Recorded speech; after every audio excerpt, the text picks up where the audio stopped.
Muy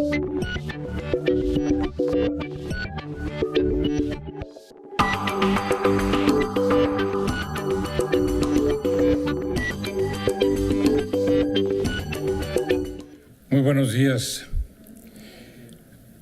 Me voy a permitir presentar al Presidium, en donde la representación del señor director, por no estar en el país, le ha solicitado al secretario académico Francisco Ibarra Palafox que presida esta mesa. Está con nosotros el primer visitador, Ismael Eslava, de la CNDH.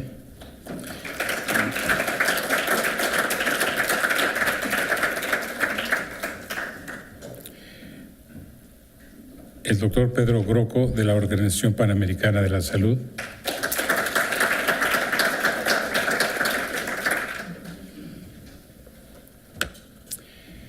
El doctor Carlos Lavalle, jefe de posgrado de la Facultad de Medicina de la UNAM.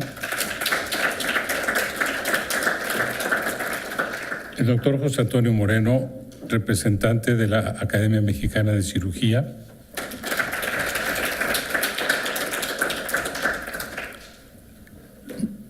No puedo evitar el sesgo, mi querida Patricia Uribe, una de las líderes en este país sobre el asunto de SIDA.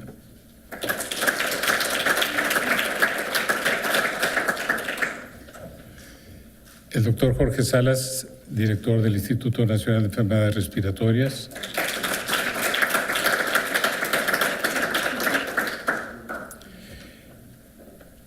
El doctor de la Fuente, coordinador de todos los hospitales del ISSSTE, nada más.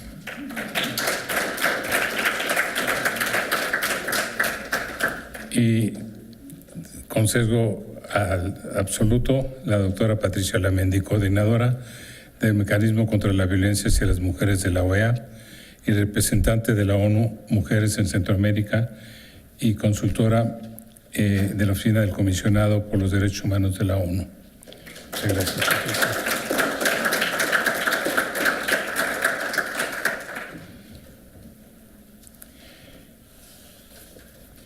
Una breve introducción y posteriormente le solicitaré al señor visitador Ismael Eslava unas palabras en representación del Presidium y a continuación la inauguración por parte del señor director, del señor secretario académico. En relación a la evolución de las enfermedades en el mundo, qué cercano aparece la comunicación de Michael Gottlieb en torno a aquellas personas con el sistema inmunológico deprimido y la presencia en los pulmones del parásito Pneumocystis carini. A partir de 1981, en 35 años, la dispersión de la ya denominada SIDA, síndrome de inmunodeficiencia adquirida, aparece en la comunidad homosexual, en personas adictas, en personas con historia de transfusión sanguínea, en bebés recién nacidos con SIDA, en personas heterosexuales y sobre todo en la mujer.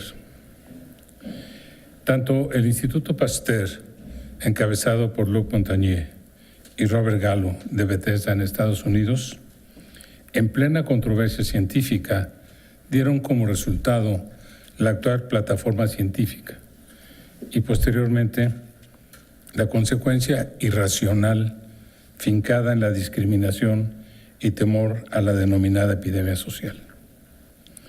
El estigma asociado al SIDA hace que las personas sean renuentes a acudir a centros negándose ellos mismos la oportunidad. No podemos remontarnos a tiempos ancestrales en donde todo es oscuro. Cada persona tiene a su alrededor una historia acerca del padecimiento. El Instituto de Investigaciones Jurídicas de la UNAM, con base en el programa que el doctor Pedro Salazar presentó ante la Junta de Gobierno, en donde da un enfoque interdisciplinario a las labores del instituto, ha organizado este evento en conjunto con la Facultad de Medicina de la UNAM, la Comisión Nacional de los Derechos Humanos, la Academia Mexicana de Cirugía, el Instituto Nacional de Enfermedades Respiratorias y con el formidable apoyo del ISSSTE. Es propósito fundamental de este evento expresar que mediante el conjunto de normas, la convivencia acotada por el Estado establece la obligación constitucional a otorgar el abordaje terapéutico integral a las personas con SIDA. Millones de muertos en el mundo y miles en nuestro país por SIDA impactan a la familia y a la sociedad. La propuesta de vincular a los derechos humanos con la salud del hombre pretende proporcionar una nueva y poderosa forma de articular respecto a estos derechos. Hemos de hablar en estos día y medio del diagnóstico de la infección por VIH, la sexualidad y los métodos en la detección del virus en la manifestación aguda o crónica. Es menester enfatizar la indefensión de las mujeres seropositivas y niñas bajo violencia de género, la transmisión de madre a hijo, las mujeres indígenas y SIDA, las mujeres compañeras de migrantes, el confinamiento de personas con SIDA en las diferentes prisiones, el gran esfuerzo de las ONGs en aportar mayor información a la sociedad y recursos con base en su capacidad de convocatoria. La importancia de la equidad en salud, los acuerdos internacionales, los modelos de atención públicos y privados, el compromiso jurídico que nos permita avanzar más y mejor. Vivir con VIH tiene una terrible connotación en el campo laboral, con la familia y la ingente premura de que el sistema educativo desde la educación primaria sean factores de cambio. La sexualidad y la agenda laica en México, bajo la permisividad de las leyes, no discriminación, tampoco estigmatización y abatir la indiferencia entre la comunidad es tarea prioritaria. No es poco lo que gasta el país en el tratamiento y amparo de los pacientes que viven con SIDA. Sin embargo, no basta la simple afirmación de limitación presupuestaria por parte del gobierno. Llevar a cabo las medidas tendentes a lograr el objetivo es una obligación del Estado. De otra forma, es deslegitimar los derechos humanos. También debiera ser tema que la Suprema Corte de Justicia, como última alternativa ante la debilidad administrativa de algunas instituciones, no puede ser la última instancia en la consecución de los objetivos. Una persona con VIH es ante todo un ser humano. No está exento del gran juego de poder en la sociedad, en ese binomio de poder e injusticia. En este evento no se va a resolver la amenaza de la sobrevivencia de las personas que viven con SIDA, pero sin duda hemos de incidir en la asimetría del poder proceso que ha agudizado esa patología injustamente. He de terminar con un comentario de Julian Hart enunciado en 1971. Esto a los abogados les es de especial cuidado y atención, y a los médicos es una llamada de gran importancia. La ley de cuidados inversos, que dice que el acceso a la atención médica o social de calidad varía en proporción inversa a su necesidad en la población asistida. El término ha sido ampliamente adoptado en el mundo. Esta ley de cuidados inversos señala la disponibilidad de una buena atención médica tiende a variar inversamente a la necesidad de la población asistida. Se cumple más intensamente donde la atención médica está más expuesta a las fuerzas del mercado y menos donde la exposición está reducida. Ante el SIDA, como en otras patologías humanas, el retroceso en salud es inadmisible. Le he de suplicar la intervención al doctor Ismael Eslava, que nos dirija unas palabras y a continuación le suplicaré al señor secretario académico la inauguración de este evento. Doctor Eslava, si es tan amable. Gracias, doctor, muy amable. Muy buenos días tengan todas y todos ustedes. Siempre es un privilegio estar en esta importante institución académica de nuestra máxima casa de estudios, el Instituto de Investigaciones Jurídicas de la UNAM. Saludo con mucho respeto y afecto a todos y cada uno de los integrantes del Presidium, a quien ya ha señalado por nombre el doctor Fernando Cano Valle, y que por razones de tiempo pido una disculpa, omitiré su nombre, pero que desde luego son personas reconocidas en el tema y que agradecemos que estén presentes el día de hoy en este evento para analizar uno de los temas más importantes que reviste desde el punto de vista de los derechos humanos.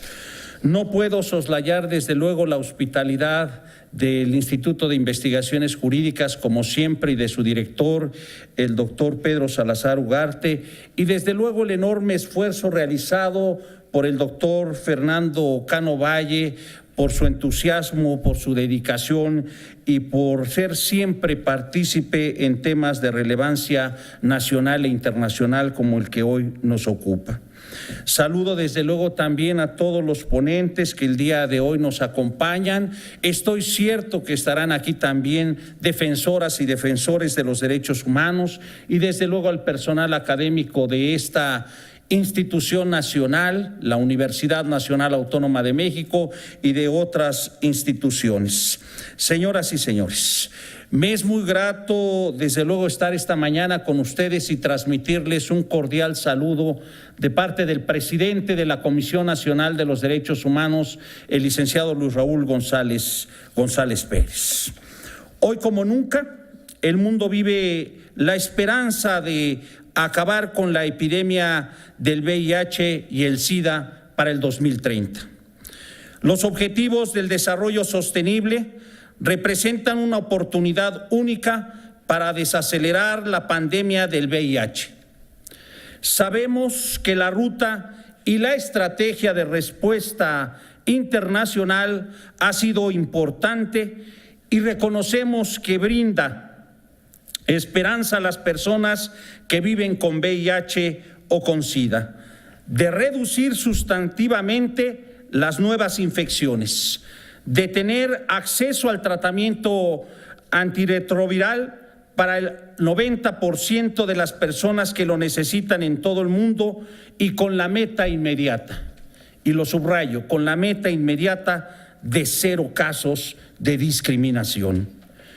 Es importante reconocer que el apoyo no solamente ha sido desde el ámbito internacional. En el caso mexicano, el trabajo que se ha logrado por parte de las instituciones como el Centro Nacional para la Prevención y el Control del VIH y el SIDA, los programas equivalentes de los gobiernos de las 32 entidades federativas del país, el impulso indiscutible de las organizaciones civiles que han apostado a la reducción de la pandemia en México y la suma de esfuerzos de diversas instituciones como la Comisión Nacional de los Derechos Humanos, ha dado pie a que la violación de derechos humanos hacia las personas que viven con VIH cada vez sean denunciadas con mayor frecuencia, contribuyendo a combatir la epidemia que acompaña a la del VIH, es decir, el estigma, la discriminación y otras violaciones a los derechos humanos, con la finalidad de que las personas que viven con VIH gocen con mayor plenitud de sus más elementales derechos.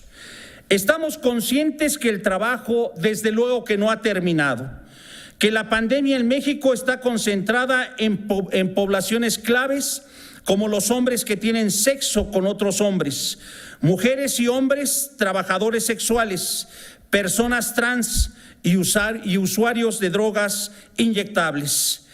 Que el trabajo de la mano con estas poblaciones es trascendental para poder continuar con la disminución de las nuevas infecciones, para poder hacer efectivo el acceso a servicios de salud, garantizar el derecho a la educación, al empleo y para que vivir con VIH o SIDA no sea un impedimento para el acceso a tales derechos.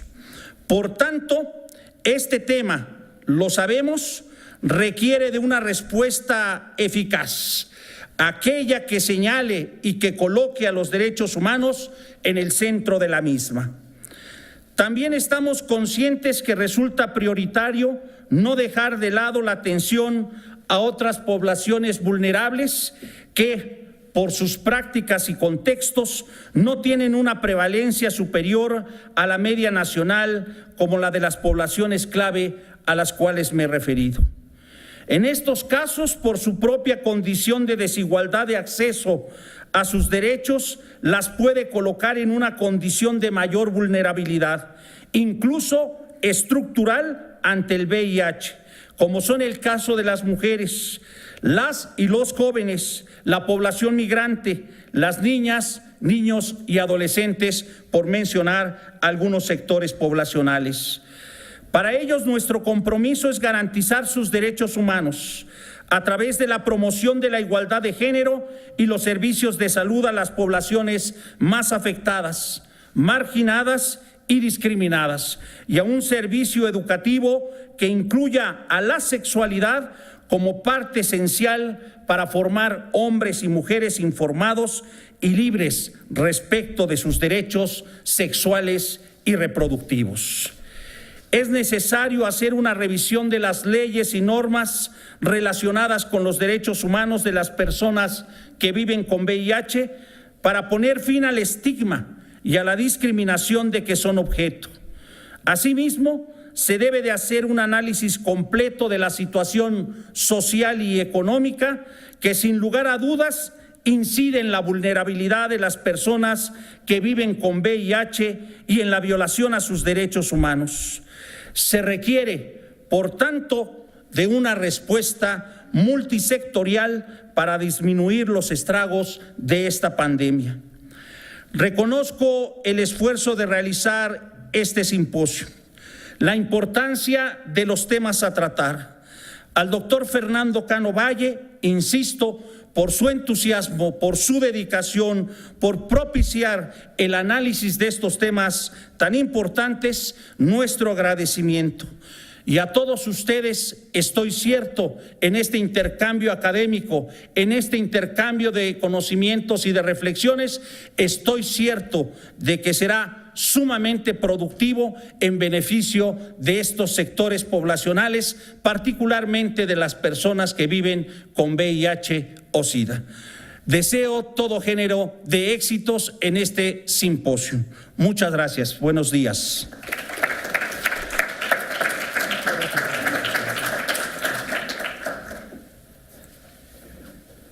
Le he de solicitar al señor doctor Francisco Ibarra Palafox se sirva a inaugurar este evento, no sin antes agradecer a las instituciones que han apoyado esta organización, los miembros del presidium, a ustedes, las ONGs que están aquí presentes, y por supuesto a la Facultad de Medicina que nos ha apoyado intensamente, el INER, representado por María Inés Vargas, y a Marisol, que está aquí, por parte de jurídicas, así como la licenciada Pantoja, que es un pequeño grupo que ha hecho un gran esfuerzo para realizar este presidium.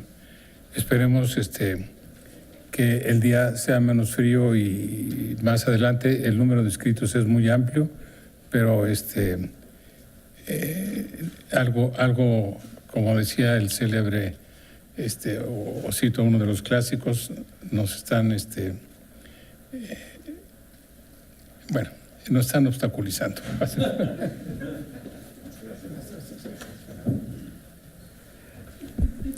Muy buenos días a todas y a todos. En representación de nuestro director del instituto, el doctor Pedro Salazar Ugarte, Sean bienvenidas y bienvenidos todos ustedes, distinguidos integrantes del Presidium, que forman parte de las organizaciones que nos han auxiliado a organizar este evento: la Comisión Nacional de Derechos Humanos, la Facultad de Medicina, la Academia Mexicana de Cirugía, el INER, el ISSSTE, el CENSIDA. Muchísimas gracias. Muchísimas gracias particularmente al doctor Fernando Cano Valle, distinguido integrante de nuestro claustro académico de este instituto.